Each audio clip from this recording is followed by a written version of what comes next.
had not one but two female teams in this tournament, Josh. Imagine someone told you a year ago you would have a female tournament in the play-in stage, but that's the reality with the new VRS rankings, right? Imperial, they were at Blast Bounty, they're going to be here, but I think they're going to have a really uphill struggle also having to play with a stand-in in their opening game against Furia's male team.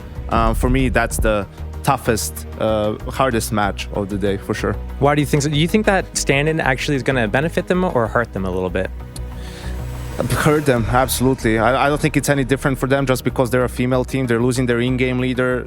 Tori was their best performer at Blast Bounty as well. So I don't see why it would be any different to any other team that we would talk about, right? Like it's the same reason. I hate this. I think people who... I think you would have to be very ignorant to think that they wouldn't know what they were doing when they go up against male teams or they don't know how to play Counter-Strike. But I also think you have to be delusional to think that they would be able to compete right now with some of the teams that are, you know, in the top 10 and among the best in the world.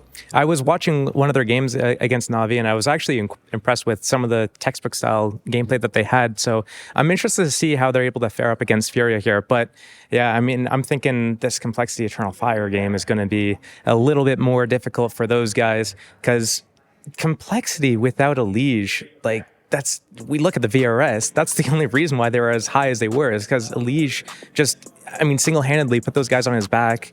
19th, I think, was his ranking for the player of the year. Yeah.